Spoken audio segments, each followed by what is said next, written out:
Bom dia novamente. Bom, vejam lá se está tudo bem com o som. Eu tinha pessoas a dizer que estava tudo bem com o som e pessoas a dizer que não estava nada bem com o som. E, portanto, não me parece que... Aqui não encontro problema nenhum. Os problemas daquela semana ficaram resolvidos. Portanto, não estou a ver o que é que possa estar a causar este problema. O que é que eu vou...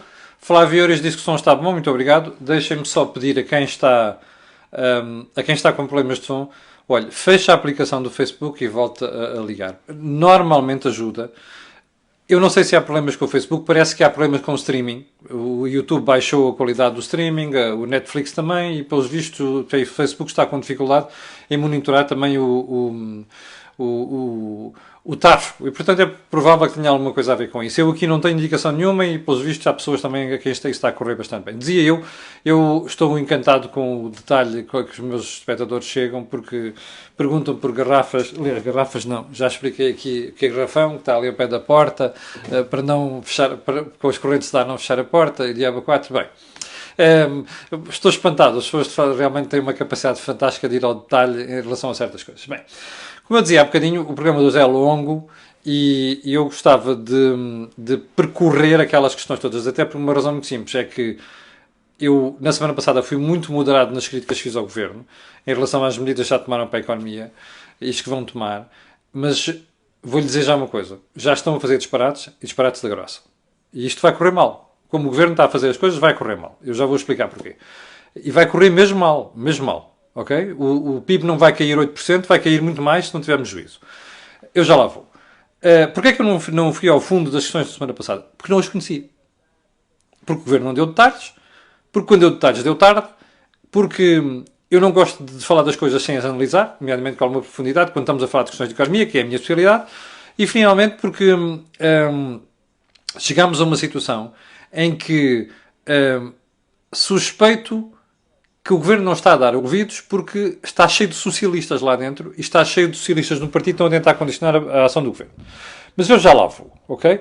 Vamos ao período de ordem do dia, já saltei aqui a câmera e o microfone, e pois agora está tudo bem, pois está tudo bem, está. Era um problema mesmo de aplicação no Facebook, é exatamente isso. Bem, período de ordem do dia. O incumprimento do estado de emergência. Eu estou chocado. Estou chocado, não é com o que vi na televisão nas fotografias, estou chocado com o que eu vi também. Eu saí no fim de semana, porque tive coisas importantes para fazer, como ir ao supermercado, como ir à farmácia. Quando fui à farmácia no sábado, encontrei pessoas de terceira idade na rua. Uma delas ao pé da farmácia. E parei, chamei a senhora e disse: minha senhora, a senhora está no grupo de risco. Tem mesmo a certeza que quer andar aqui na rua? Já pensou com a sua fragilidade, até para a pessoa cocheava e via se tinha problemas de saúde, com a sua fragilidade já pensou o que é se apanha o vírus? E a senhora diz assim: ai, tem toda a razão. Mas sabe, como está alentejano, curtidíssima, uma simpatia, mas sabe qual é o problema? A gente liga à televisão e aquilo é só desgraças. A senhora não devia ter saído à rua, mas às vezes a gente não ajuda. O exagero televisivo que tem acontecido nas últimas semanas, enfim, isto há de ser julgado na altura e há de ser analisado convenientemente. Mas o que não pode acontecer é nós vermos aquele desrespeito e incumprimento que nós vimos no fim de semana. Com aquelas cenas de Póvoa de Varzim, Vila do Conde, olha a Marginal em Lisboa, a mesma história. E as coisas que eu vi, houve sítios, eu às vezes saio um bocadinho para ir a algum sítio, mas vou a sítios onde há pouca gente ou não há ninguém. Ainda há, não é? Agora, aquelas aglomerações que a gente viu no fim de semana, isto vai correr mal. O Governo, nesse aspecto, foi muito sensato. Deixou ficar margem para, se não cumprirem, a gente atua a sério. Eu não sei se as pessoas querem que o Governo atua a sério e ponha as pessoas em casa à força, como está a acontecer em Espanha e como está a acontecer em Itália. Maus exemplos disto. O que se passou, por exemplo, em Ovar. Houve uma pessoa que furou a cerca sanitária. Imagine só, Ovar está em estado de calamidade. É uma pessoa, ainda mais infectada, que fura uma cerca sanitária. Isto é de bradar aos céus. Eu acho que as autoridades aqui têm a atuar no duro. E têm que bater mesmo. Aquilo tem que haver penalizações sérias para as pessoas. As pessoas têm que ter juízo. Não é? Uma zona de calamidade. Furar bloqueios, isto não lembra ao Careca. Portanto, se a gente quer arranjar um problema mais grave, olhem para a Itália. Olhem para a Espanha. Em Itália está-se a decidir quem é que salva, quem é que se morre. Quem é que morre. Em Espanha, esta semana vão chegar à mesma situação. Nós estamos distantes disso, mas porque é que somos bons? Porque temos sorte? Porque não, podemos chegar à mesma situação. E nós não temos serviços de saúde tão sofisticados como tem o norte de Itália. Atenção a isto. Vale a pena que a gente meta a mão na consciência e pense que isto não pode pegar apenas aos outros, pode pegar-nos a nós. E é um sarilho. Quero recordar às pessoas que, como está a ver no caso espanhol e até no caso francês, há uma boa dose de gente nova que está nos serviços de cuidados intensivos e em suporte de vida. Gente nova, não são pessoas de mais de 70 anos. Há gente nos 40 para cima nesta situação. E isto quer dizer alguma coisa. Nós não conhecemos aquela doença, aquele vírus. Nós não conhecemos a situação em profundidade. É bom pensarmos nisto. A crise no lar de Famalicão e noutros lares. Ficámos a saber que há um problema gravíssimo no lar de Famalicão. Ficámos a saber, as pessoas acabaram de ser transportadas para o Hospital Militar. Ficámos a saber pelo responsável da Santa Casa da Misericórdia que há problemas noutros lares também. Bom, isto é inadmissível. Nós tivemos 2 meses de avanço para parar as coisas. Como é que não havia planos de contingência montados para situações destas? Dá que pensar. A nossa proverbial incapacidade para planear as coisas e antecipar problemas. Terceiro ponto, a gravíssima situação em Espanha. Como percebeu, isto de uma semana para a outra dá um pulo. Isto de uma semana para a outra perde-se o controle. Ouvir aqui ao nosso lado tanta morte por dia, ouvir aqui ao nosso lado situações em que já se percebeu que os hospitais vão ter que começar a fazer escolhas sobre quem vive e quem morre, quem tem mais especialidades sobrevive a quem não tem, é assustador. Se a gente não quer chegar aqui, é melhor pensar 2 vezes. Eu vou-lhe dar um exemplo. Eu não fui a 2 funerais no fim de semana. De 2 pessoas da minha família. Porque não podia. Porque não pude. Se calhar podia ter feito como algumas pessoas. Pegava no carrinho e deslocava-me 100 km, não é? Da terra do meu pai, para me despedir de uma pessoa que morreu. Não pude. Podia tê-lo feito. Violar, não achei bem fazer, violar estado de emergência. Era bom que as pessoas pensassem nisto. É que isto não acontece aos outros. E se todos começarmos a dizer que não cumprimos, isto é um sarilho. Ponto seguinte, a lamentável forma como a Europa deixou cair Itália. Vamos lá ver se a gente recua no tempo. Lembra-se da crise dos refugiados? Quem é que pagou por isto em primeira linha? A Grécia e a Itália. O crescimento da extrema-direita e do extremismo em Itália tem muito a ver com a forma como a Europa abandonou a Itália. Eu tive 10 anos sem voltar à Itália a certas regiões. Voltei há pouco tempo. Itália está irreconhecível. Já contei isto aqui. Não bastava o lamentável abandono que a Europa vetou a Itália. Nesta crise foi exatamente a mesma coisa. A primeira coisa que alguns países fizeram foi fechar fronteiras. Pá, não sai daqui medicamento isto, não sai daqui ventiladores, não sei das quantas. A Itália estava pelas ruas da amargura e continua pelas ruas da amargura e só agora é que começa a receber ajuda. Mas é lamentável que a ajuda esteja a vir de fora da Europa e não da Europa. O que mostra uma coisa, vamos ver lá mais adiante, a Europa está sem norte nesta questão. Eu já lhe tinha dito semana passada, mas infelizmente, conforme os dias vão passando, isto é uma realidade. Só um pormenor. Muita gente pediu-me para comentar aquela declaração idiota da senhora von der Leyen, já começa a merecer críticas, do vamos acabar com o controle orçamental, com as regras de disciplina orçamental. É disparate, mas eu vou deixar isso para amanhã, porque hoje temos uma questão mais importante que é tentar explicar porque é que o governo tem que fazer. Já lá vamos. Ponto seguinte.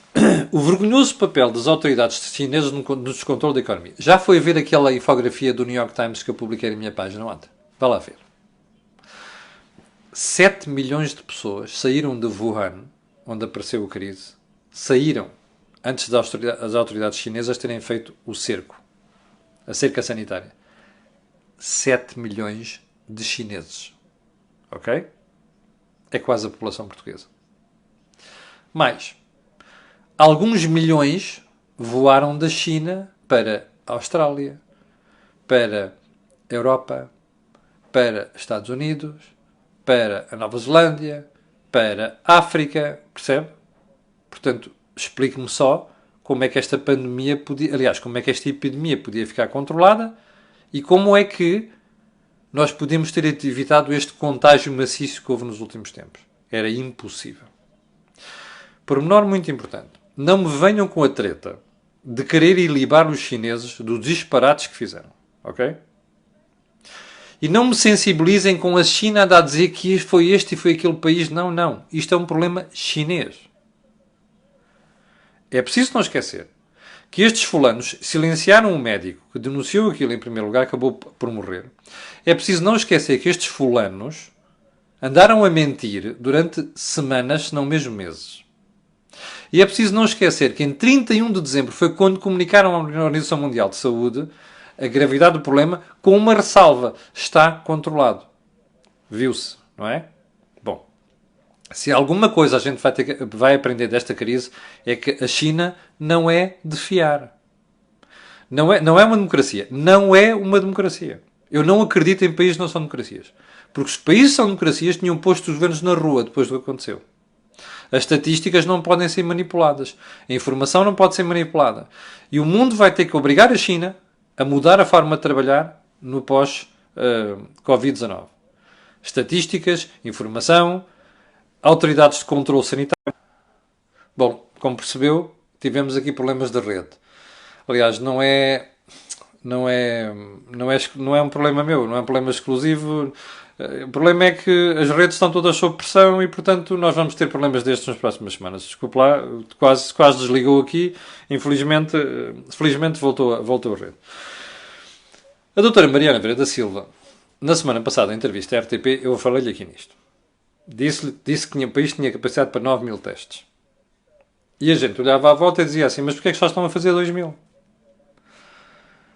Eu odeio governantes quando começam a mentir. Odeio. Perco-lhes o respeito total. Ou então, quando começam a jogar com números para tentar enganar as pessoas. Uma coisa, eu suspeitava disto, mas quis-me certificar e já certifiquei, junto às autoridades. Uma coisa é, eu teoricamente consigo fazer 9 mil testes por dia. Ok? Outra coisa completamente diferente é, eu consigo processar 9 mil testes por dia? Não. Não sou eu que o digo. É a Direção-Geral de Saúde. O Instituto Dr. Ricardo Jorge, que é uma instituição competentíssima, tem lá uns bottlenecks, mas é uma instituição competentíssima, não tem capacidade para processar 9 mil testes por dia. E, portanto, a doutora Mariana Vieira da Silva e a maltinha do governo que anda a tentar sacudir a água do capote e a contar-nos histórias, deviam pensar nisto. A minha mãe dizia que mais depressa se apanha um mentiroso que um coxo. Pá, se calhar a doutora Mariana Vieira da Silva, que está nos seus 30 e tal, devia pensar nisto. Isto não é aceitável. Há coisa... O Presidente da República, quando fez o seu discurso, disse que se prometeu que não se ia mentir aos portugueses. Era bom que o governo tivesse cuidado com estas coisas. Bom, vamos lá então à agenda de hoje. Já ha passado muito tempo, já nem sei qual, porque entretanto tive que interromper a emissão. Primeiro ponto. As medidas que o governo anunciou vão ajudar a resolver esta crise e este problema? Não. Já lhe falei aqui 2 na semana passada e vou voltar a repetir. Layoff. E tal, quem teve quebras de 40%... e não sei o quê, as empresas vão se poder endividar com garantias do Estado e o diabo 4. Vamos lá fazer uma pergunta. O Dr. Costa, se tivesse uma empresa, endividava-se para ir pagar as contribuições sociais e os salários em março, abril e maio? Tenho certeza? Então vamos lá ver. A gente ouviu as medidas extraordinárias anunciadas pelo Governo na sexta-feira, à noite. Uma dessas medidas é o seguinte: vocês podem se endividar. Mas se podem endividar, não se podem despedir as pessoas. A mim espanta-me a falta de noção de microeconomia no governo. Ainda para mais sabendo que lá está um senhor chamado Pedro Cisa Vieira, que é Ministro da Economia e que tem experiência empresarial. Deixa-me lá ver se eu percebo isto. Imagine você que tem uma loja e tem 3 empregados. E você não tem um war chest daqueles onde tem lá uma caixinha, percebe? Uma tesouraria que lhe dê para fazer loucuras e para aguentar meses. Você não tem. Você vive das vendas, paga aos fornecedores, paga impostos, paga salários de trabalhadores, faz amortização das coisas e depois tem lá o que chamamos EBITDA. Uma coisa parecida. É assim que funcionam as empresas. Diga uma coisa. Você não vende. Ok? Você não vende. Como é que vai pagar aos empregados? O governo tem uma solução para si. Você endivida-se. A sério? Vai endividar-se para pagar salários ou então os impostos daqui a 3 meses. Então e daqui a 3 meses a pessoa está a vender? Jura o Primeiro-Ministro? E o Ministro da Economia e o Ministro das Finanças? Deixa-me ver se percebi. Ao fim de 3 meses, vocês garantem que já entrou cash na empresa para depois pagar os empréstimos e para pagar as contribuições sociais? Isto é de doidos. Isto é de socialista. Isto é de quem está completamente desligado da realidade das empresas. Não faz o mais pequeno sentido. Para isto, para a economia voltar a funcionar, há várias coisas que têm a acontecer. Primeiro vai ter que haver uma injeção brutal de capital. Eu já lá vou. Segundo, as pessoas vão ter que voltar a trabalhar. As pessoas vão ter que voltar ao seu dia-a-dia. Ora, nós estamos confinados neste momento. É um problema de saúde. Ora, por que carga d'água é que alguém se vai endividar numa empresa? Olha, está aí o Augusto Vaz, da Vaz Construções. Augusto, você endivida-se. Você vai se endividar para pagar a porcaria das contribuições sociais, mais os impostos, mais os salários. Olha, está aí o empresário a ver. Eu nunca faria isto. E tenho a certeza absoluta que o Dr. António Costa, se fosse empresário, não fazia isto. Bom, qual é o problema do governo? Está a pensar com os seus botões. E está a pensar com a formatação socialista, percebe? Não é assim que isto vai funcionar. Primeiro ponto. Portugal sozinho não pode fazer nada. Isto tem de ser enquadrado com o resto da Europa. Por isso é que eu lhe dizia há bocado que a Europa está a apanhar bonés. A senhora von der Leyen deve perceber muito de defesa. Não percebe nada de empresas. E, pelos vistos, não tem quem lhe aconselhe. Isto tem que ser um plano europeu. E sabe o que é que vai ser preciso fazer? Não é o Portugal só, é todos os Estados. Vão ter que contrair dívida brutalmente, percebe? E vai ser emissão monetária feita pelo BCE. Porque essa dívida vai ter que contar para a dívida que nós vamos pagar, mas tem que ser uma dívida paga à la longue. Isto vai ter que ser uma emissão monetária. Vai ter que se meter uma BCE nisto, vai ter que se meter a Alemanha nesta brincadeira. Isto tem que ser pensado a nível central. Portugal sozinho não faz porra nenhuma. O que o governo devia ter neste momento estar a fazer era montar um plano, em vez de andar com estas socialistices aí do Sr. Costa, e dizer assim, vamos montar um plano coerente, que é para pôr a economia a funcionar, vamos chegar a Bruxelas e dizer assim, estão a ver, isto é made in Portugal. Está aqui um plano pensado, coerente. E esse plano passa por aquilo que eu lhe disse. Os Estados vão ter que se endividar. E depois a pergunta seguinte. Então, e quem é que vai meter esse dinheiro na economia? Se é o Estado? Deus queira que não. Porque senão já temos aí essa maltinha toda a fazer jeitinho dos amigos. Olha, vai para esta empresa, vai para aquela empresa dos amigalhaços e não sei das quantas. Olha, socialismo é o melhor convite à corrupção. Percebe? Meter o Estado em tudo é o melhor amigo da corrupção. É uma coisa que a malta, os esquerdistas, os malucos, não percebem. Bom, mas voltemos à história. Quem é que vai ter que fazer essa distribuição? Vai ter que ser a banca. Eu sei que há muita gente que odeia a banca e começa a dizer mas esses gajos não ajudaram na altura, não ajudam agora. Pois, mas e aí é que está o controle que o governo tem que exercer sobre o assunto. Que é dar atento, que é para chamar a atenção. Não pode ser assim, não pode ser assado. Agora, por o governo dar esse dinheiro, não. Bom, porquê é que isto é fundamental? Porque é fundamental fazer uma injeção brutal de liquidez na economia e pôr a economia a funcionar. Mas agora, falta outra questão, que é a mais grave de todas. Nós estamos em confinamento. A Europa está em confinamento e vamos continuar. Bom, então explique-me uma coisa. Porquê é que as empresas vão manter trabalhadores e porquê é que vão estar a produzir se depois o consumo é pequenino? Olha, por exemplo, transportes. Já reparou como é que estão os transportes? Eu vejo autocarros com uma pessoa às vezes.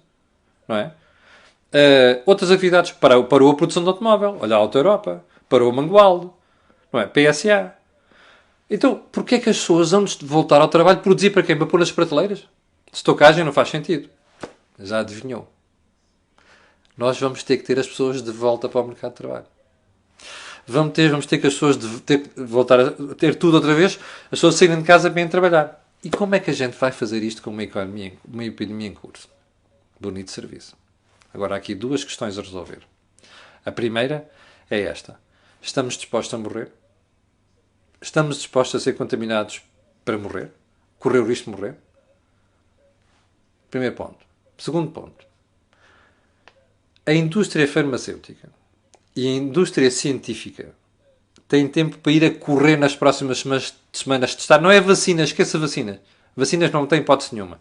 Vai demorar meses, tem que ser testado e há outra coisa. As grandes empresas de farmacêuticos não estão dispostas a fazer a investigação. Sabe porquê? Porque vai acontecer como as outras, como o SARS e as outras. Quando a vacina ficou pronta, custou bilhões, aquilo já tinha passado e a malta foi à vida.